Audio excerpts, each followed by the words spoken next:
ayrim bemorlarda, yosh bolalarda bodomcha bezi kattalashib ketgan bo'ladi. Bu ota-onalarni qo'rqitishiga sabab bo'ladi. Bu bodomcha bezini kattalashi nimadan bo'ladi? O'sha agar kattalashganini kichkinalashtirish uchun nima qilish kerak? Ushbu rolik davomida shu haqida ma'lumot beraman. Men doktor Bo'tayev 15 yillik tajribaga ega lor xirurg. 15 yillik tajribam davomida 10 mingdan ortiq operatsiyalar amalga oshirganman. Agar sizda burundan nafas olish qiyinligi muammosi bo'lsa, yoki tizsiz angina bo'lsangiz, tizsiz gamorit bo'layotgan bo'lsangiz yoki burningiz shakli o'zingizga yoqmasa, qo'ng'iroq qilib maslahatimni kelishingiz mumkin. Bemalol Xudo xolasa sizga ham yordam beraman. Demak, boshladik. Endi bodomcha bezini kattalashi. Bodomcha bezi xalq tilida angina deyiladi, lekin u bodomcha bezi. Bez u og'iz bilan tomoqning o'rtasida joylashgan bo'ladi. Uni vazifasi nimadan iborat? Tashqaridan mikroblar kiradi, ovqat bilan, nafas bilan emas, ovqat bilan kiradi va unda u proba oladi. Qani ichida qanaqa mikrob bor ekan? Bittasini probaga oladi-da, shuni aniqlab, shunaqa mikrob kiryapti organizmga deb xabar berib qo'yish vazifasini bajaradi. Immunitetda qatnashadi degani xuddi shu, xalq tilida tushuntirsam, xuddi shunaqa. Endi ayrim bemorlarda, ya'ni yosh bolalarda ko'pincha shu bodomcha bezi ko'p ishlashi natijasi, ya'ni shunchalik ko'p virus, mikroblar ko'p kiradiki, shu bodomcha bezi ko'p ishlashga majbur bo'ladi va kattalashib ketadi. Va kattalashib ketgandan keyin shikoyatlar keltiradi. Bu ayniqsa ota-onalarni qo'rqitadi. Uni og'zini ochsa katta bo'lib ketgan bo'ladi. Yiringlab ketdi, kattalashib ketdi, vahimaga tushadi. Bu vahimaga tushadigan narsa emas, prosta bodomcha bezini kattalashi. Bu nima shikoyatlarga olib kelishi mumkin? Birinchisi, burundan nafas olish qiyinligiga olib kelishi mumkin. Ikkinchisi, xurrak otishiga sabab bo'lishi mumkin.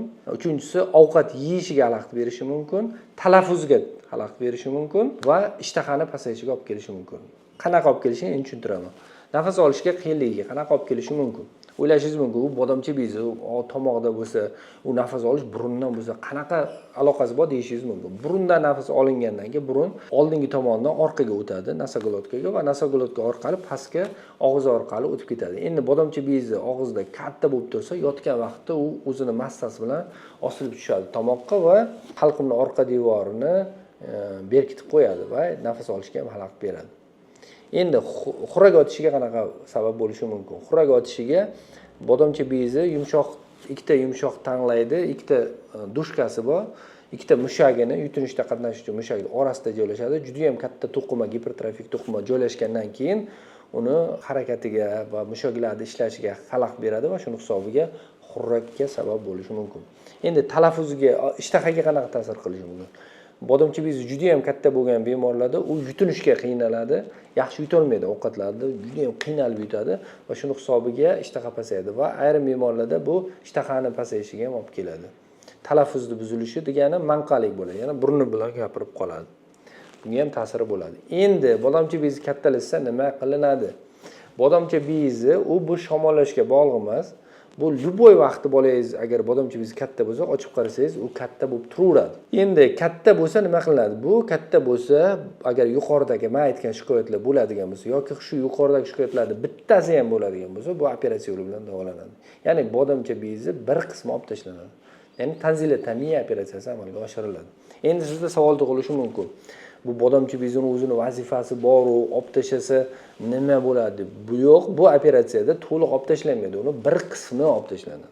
Ya'ni bir qismi olib tashlanadi, u kichkina bo'lib qoladi, qolgan qismi o'zini vazifasini shungacha qanday bajargan bo'lsa, undan yaxshiroq daja bajaraveradi.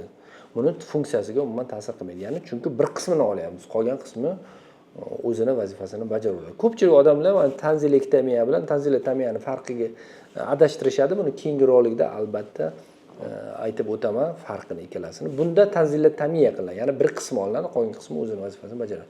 Operatsiya yengilmi? Juda yengil operatsiya hisoblanadi. 10-15 minut davom etadigan operatsiya umumiy og'riqsizlantirish narkozda bo'ladi va shundan keyin bemorimiz yuqorida aytgan shikoyatlardan xalos bo'ladi. Va statsionarda bemorimiz bir kun yotadi, bir kundan keyin chiqib tashlaymiz. Endi operatsiyani nima bilan amalga oshiramiz? Tanzilotomiya operatsiyasini biz radioto'lqin yordamida amalga oshiramiz, ya'ni kam qon chiqadigan, ya'ni qaychilar bilan, skalpel bilan kesmaymiz. Radioto'lqin yordamida amalga oshiriladi. Deyarli qonamaydi. Va bemorimiz shu o'zi yurib kelgan bo'lsa, shu o'zi yurib o'ynab kulib chiqib ketaveradi. Bundan qo'rqish kerak emas. Agar sizni bolangizda ham shunaqa muammo bo'lsa, bir qo'ng'iroq qilib maslahatimga keling, maslahatlashamiz, ko'ramiz bolangizni, tekshiramiz va qo'limdan kelgancha yordam beraman. Sog' bo'ling, salomat bo'ling, hech qachon kasal bo'lmang.